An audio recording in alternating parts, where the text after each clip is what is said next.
Is on this week. Thanks for joining us. I'm Hawa Salihu Adam.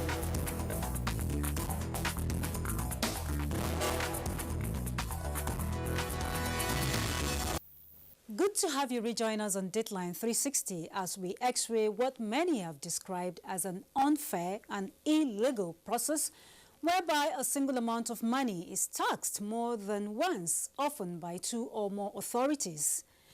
We start the program with Leah Katun Babatunde with a look at the tax collection process and implications on the socio-economic state of Nigeria. Tax is derived from a Latin word taxu, which can be described as a financial charge or other levy imposed upon an individual or legal entity by a state.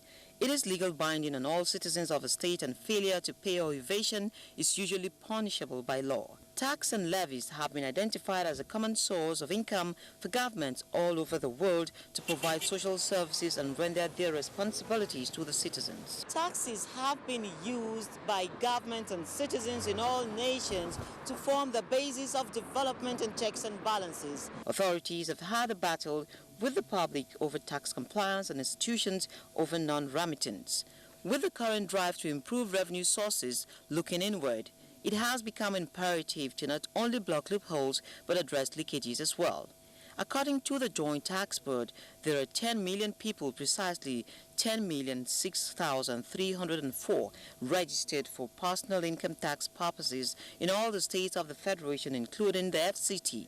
Out of these, about 4.6 million, or 46%, are registered with the Lagos State Internal Revenue Service (LIRS), indicating an average of 153,000, or 1.5% per state for others. Tax authorities say 99% of Nigerians in diaspora are tax compliant, but sadly, same cannot be said of Nigerians at home. Of the taxes being collected in Nigeria, the most prominent ones seem to be the pay-as-you-earn by public service workers, also known as payee. We also have the company income tax, the petroleum profit tax, and of course the value-added tax. Now, outside these categories, we have those that fall into the property tax, inheritance tax, the Jangali tax, and a host of others that seem to be lying in limbo. While these other aspects of taxes have been left orphaned, authorities over time seem too fixated on the easy way out. However, tax-compliant Nigerians have complained over double and multiple taxations eating deep into their meager resources. If you didn't pay, they will drive you. And even as we used to pay, we're just trying, battling with them. Those that used to collect money monthly, they will be stopping those ones that come every day from parking us, but we'll still settle them. People, they come maybe from Monday to Friday. They come sometimes 200, 500. And then the end of the month we pay 1,000. Only those people. Do you know them? No. Do they give you a receipt of payment? No, ma. So how do you account for the money you pay them? No way. You don't see any receipt for the payment. They don't give us. If no payment, they will tell us they will pack your kaya. The secretary to the Joint Tax Board, the agency at the forefront of finessing and delivering an appropriate tax regime across the country, gives a picture of taxes payable to the three tiers of government. Most of the time, the question is around the state and the local government. Business premises fee, for example, is not payable by everybody. It is payable by those that own shops and other business premises.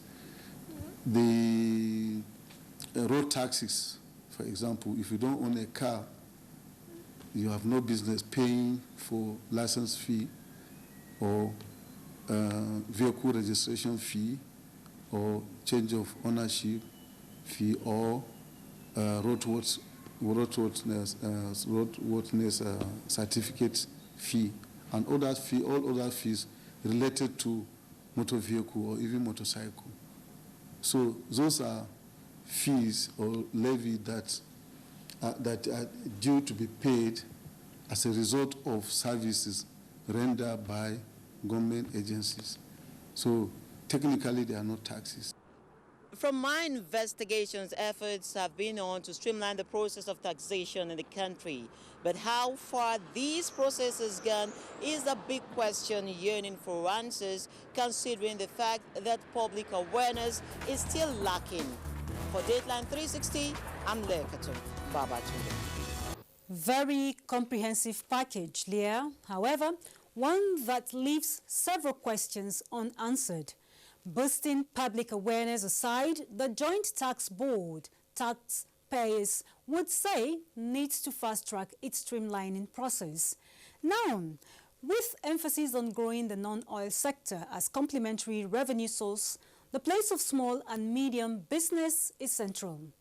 But with the consensus on the assertion that if taxes do not kill small and medium-scale enterprises in Nigeria, it is arguable that nothing else can kill such a business, we asked Fatima Sanusi Karaye in Kano, the commercial nerve center of northern Nigeria and home to millions of petty traders, small and medium enterprises, to give us the situation report.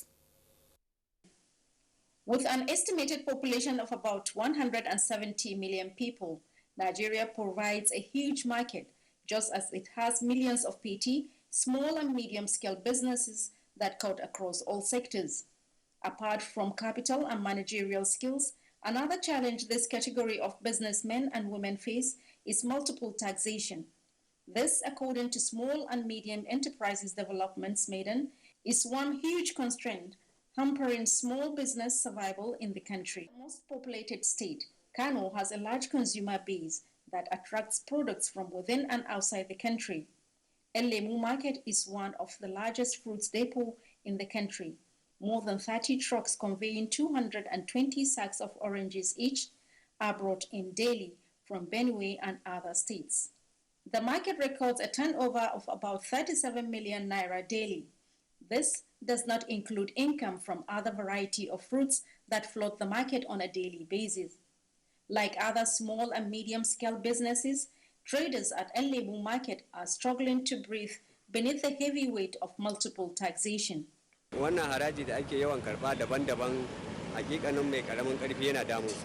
multiple taxation is really crippling small businesses.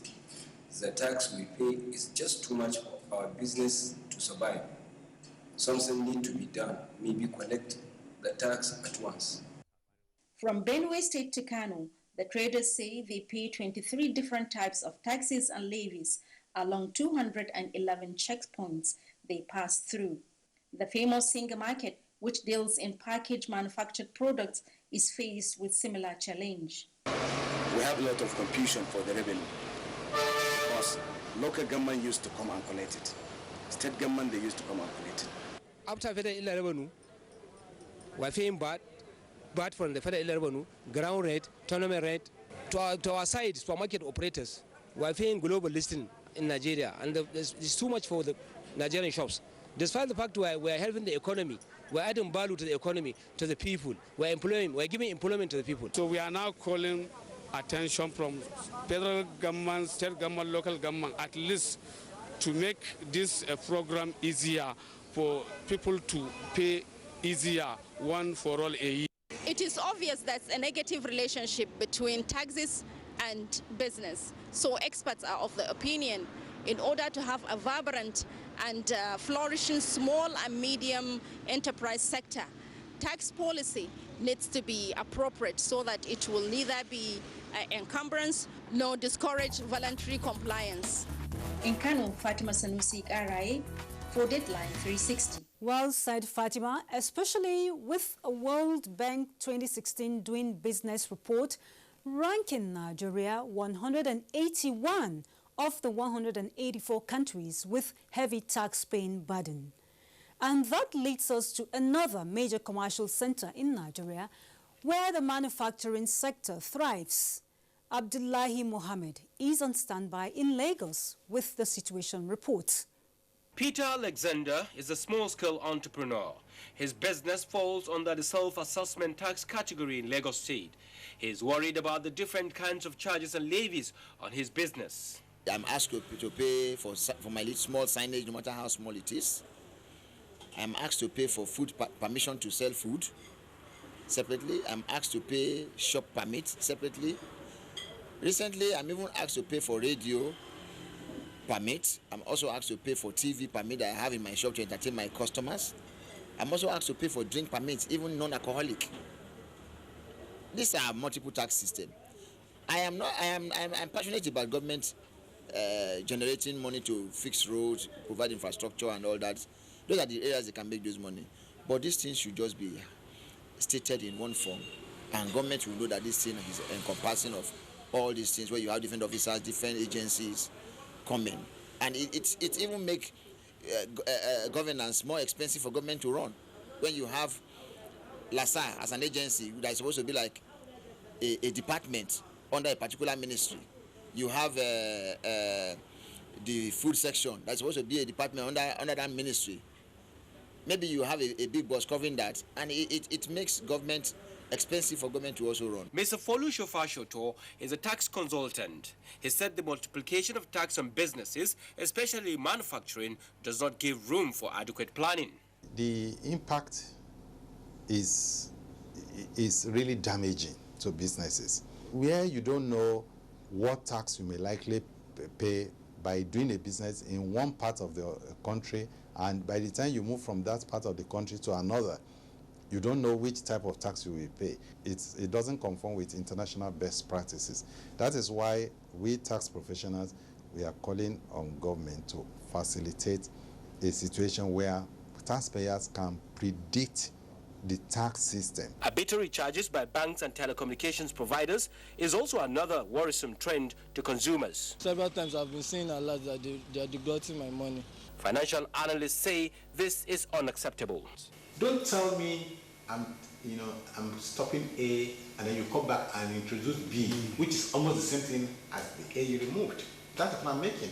And not only that, nobody had explained to the public what had happened. Financial expert also suggests that customers of banks and communication service providers must ensure that they seek for redress if they experience any unlawful charges.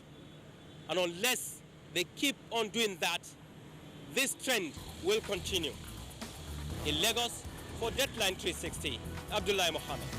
No doubt, Lagos is one state many would say has given a good account of itself in tax collection and service delivery. However, Abdullahi, redress is sure the way to go in cases of exploitation of the people. And to the Federal Capital Territory, where we join Saliu Abdullahi, who has been investigating this trend in the nation's capital, with special focus on the high tenement rates and its implications on residents who are mostly government workers.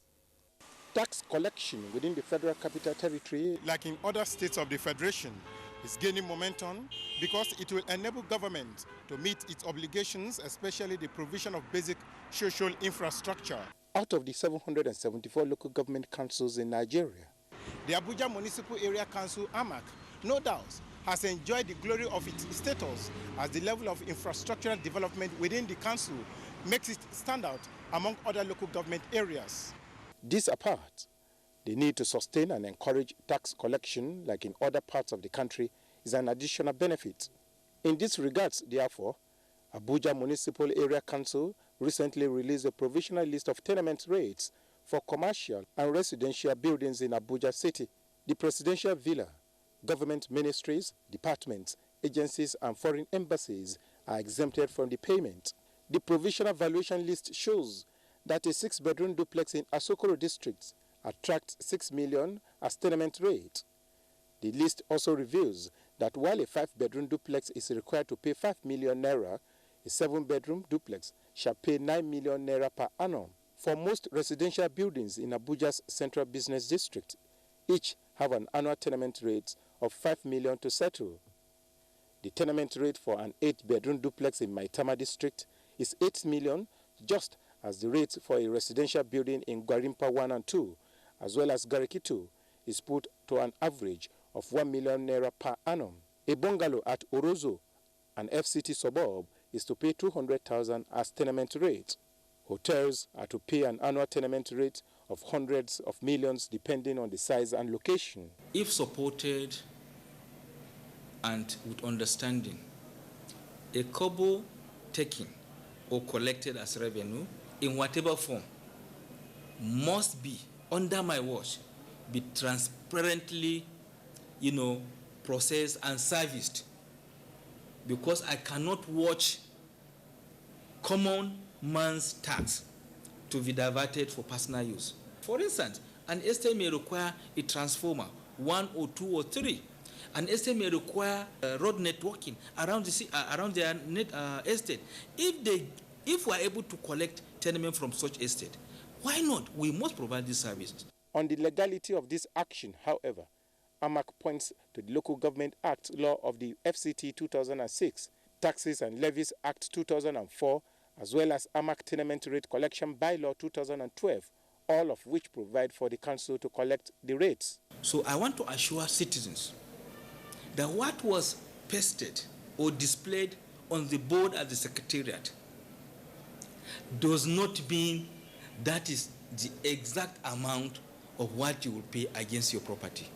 That is just the valued amount of your property as in valuation.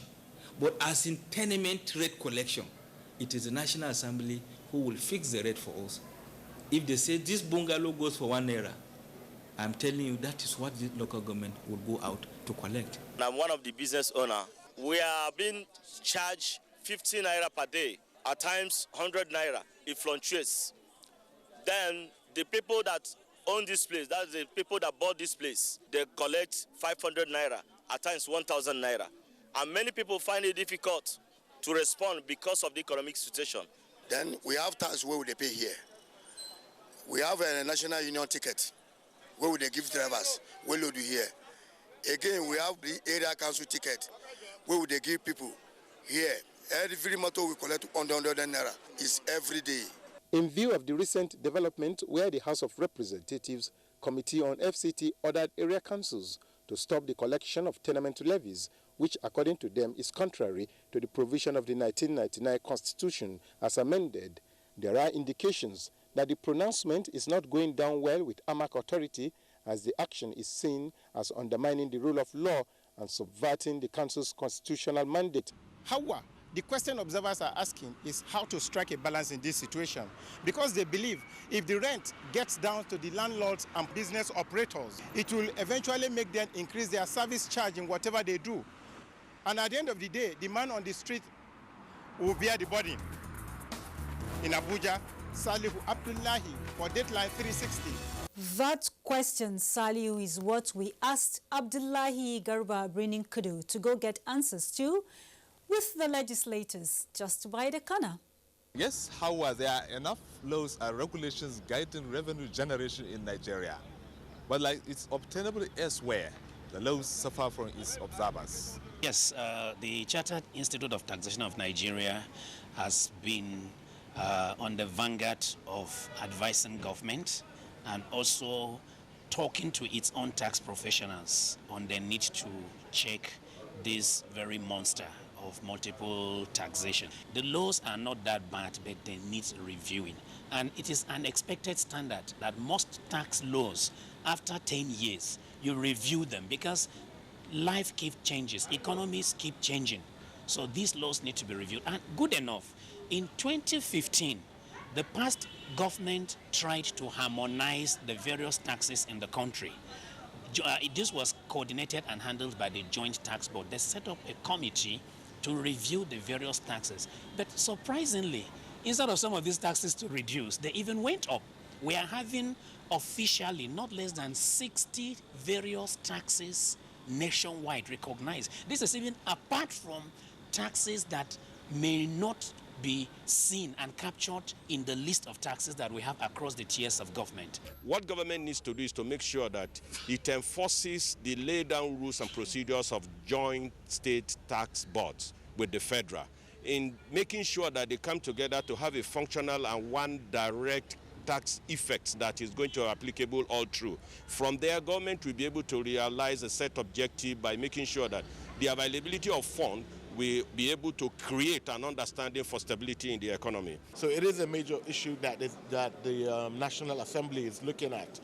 And I believe, yes, my committee, which is the Committee on Finance, is a major committee, and we will be looking at these and see how we can make amendments to these laws. Well, despite this multiplicity of taxation, it appears there are concrete steps to improve on Nigeria's revenue generation. What experts are advocating is perfecting the system so that to avoid overtaxing the public. Reporting for Dateline 360, Abdullahi Gregory. A wake-up call for the Joint Tax Board, the melting point for collection and remittance across the country. Tax matters, no doubt, have always generated debates, no matter the status of the individuals involved or the level of development of the society. While this is a compulsory and statutory responsibility of every individual, collecting more taxes than is absolutely necessary, human rights watchers say, is legalized robbery. Rather, a comprehensive taxpayer's record that can be accessed technologically by all should be instituted. One that will help track, monitor, and identify tax defaulters and illegal revenue collectors, and in the process, advance government's fight against corruption. You can send us your comments, questions, and suggestions on Dateline 360 at nta.ng or tweets at NTA News Now. Thanks for keeping this date, and bye for now.